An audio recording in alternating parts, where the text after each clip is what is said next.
నమస్తే, నేను మీ advocate Maheswararao Kondapalli. Welcome to our YouTube channel know your law. ఈరోజు మన సబ్జెక్ట్ వచ్చి తాత ఆస్తి మనవడి హక్కులు అనే అంశం మీద కొన్ని విషయాలను తెలుసుకుందాం. పూర్వం నుంచి ఒక నానుడి ఉండేది. అదేంటంటే తాత ఆస్తులకు మనవడే హక్కుదారుడు అని. ఇది కేవలము మనవడి మీద ఉన్నటువంటి ప్రేమను బట్టి పుట్టిందే తప్ప ఇందులో వాస్తవం ఏమాత్రం లేదని గ్రహించాలి.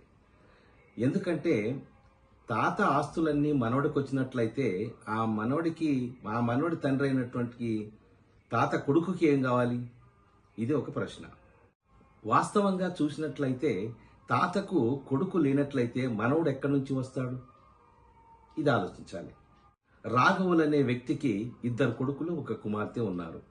ఆ ఇద్దరు కొడుకులకి ఒక కుమార్తెకి ఒక్కొక్కరికి ముగ్గురు చొప్పున సంతానం కలిగారు. అంటే ఈ రాఘవులకి మొత్తము 9 మంది మనవళ్ళు మనవరాళ్ళు అన్నమాట.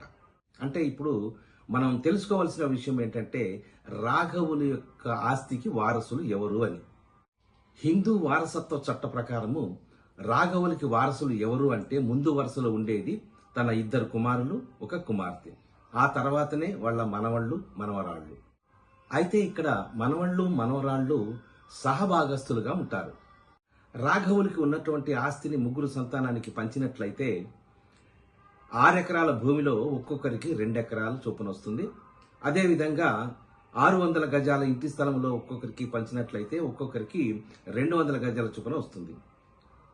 ఇక బ్యాంక్ బ్యాలెన్స్ 6 లక్షలను పంచినట్లయితే ఒక్కొక్కరి 2 లక్షల చొప్పున వస్తుందన్నమాట. అంటే ఒక్కొక్కరికి రాఘవుల ఆస్తిలో 2 ఎకరాల భూమి, 200 గజాల ఇంటి స్థలము మరియు 2 లక్షల రూపాయల చొప్పున ముగ్గురు పంచుకోవడం జరుగుతుంది.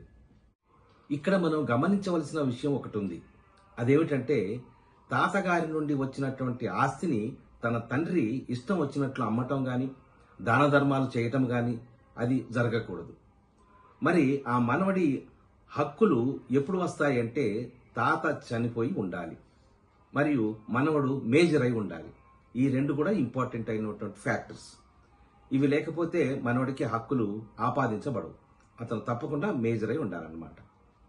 తాత బ్రతికి ఉన్నంత కాలము అతని యొక్క ఆస్తులు మనవడికి చెందవు. నీ ఆస్తులన్నీ నావే అని మనవడు పోయి తాతని అడిగినా గానీ అది కుదరదు. ఇది కోర్టులో దావా వేసినా కూడా ఇది చెల్లదు. ఒకవేళ ఆ తాతగారు ఒక వీలునామా రాసుకొని ఉంచినప్పటికీ కూడాను ఆ మనవడు తాతగారిని నిలదీసే అవకాశం ఏమాత్రం ఉండదు. మనవడు మైనర్గా ఉన్నంత కాలం తన తండ్రే ఆ ఆస్తికి గార్డియన్ గా ఉంటాడు. మేజర్ అయ్యేంత వరకు కూడా అతని తండ్రి వద్దనే ఆ ఆస్తి ఉంటుంది. మేజర్ అయిన తర్వాతనే ఆ ఆస్తిపై హక్కులు ఈ యొక్క మనవళ్ళకు గాని మనవరాళ్ళకు గాని ఆపాదించబడతాయి. అది ఎప్పుడు ఈ మనవళ్ళు వాళ్ళ యొక్క తండ్రులకు వచ్చినటువంటి ఆస్తి మీద మాత్రమే వీళ్ళు మేజర్ అయిన తర్వాత వీళ్ళకి ఆ హక్కులు వస్తాయనే విషయాన్ని మనం గుర్తుపెట్టుకోవాలి. అయితే కొడుకు సంతకం లేకుండా ఆ ఆస్తిని అమ్మటానికి వీల్లేదు. వీళ్ళు మేజర్లు అయిన తర్వాత తమ తండ్రులు ఈ యొక్క ఆస్తులను దుబారా చేస్తున్నాడని గాని, దాన ధర్మాలు చేస్తున్నాడని గాని తెలిసినప్పుడు వీళ్ళు పార్టిషన్ చేయమనే హక్కు వీళ్ళకి ఉంటుంది. దీనిని బట్టి మనకి ఏం తెలిసిందంటే మనవడు మనవరాళ్లకు తాత ఆస్తులపై చట్టంలో ప్రత్యేకమైనటువంటి సదుపాయం గాని సౌకర్యం గాని ఏమీ లేదు. అంతా చట్ట ప్రకారమే జరుగుతుంది.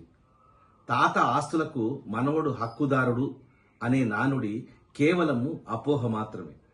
ఇది మీరు గుర్తుపెట్టుకోవాలి. తాత ఆస్తులకు మనవడి హక్కుదారుడు అనే నానుడి కేవలము ఒక అపోహ మాత్రమే. సో ఈ వీడియో మీకు నచ్చినట్లయితే లైక్ చేయండి, షేర్ చేయండి, సబ్స్క్రైబ్ చేయండి. నమస్తే.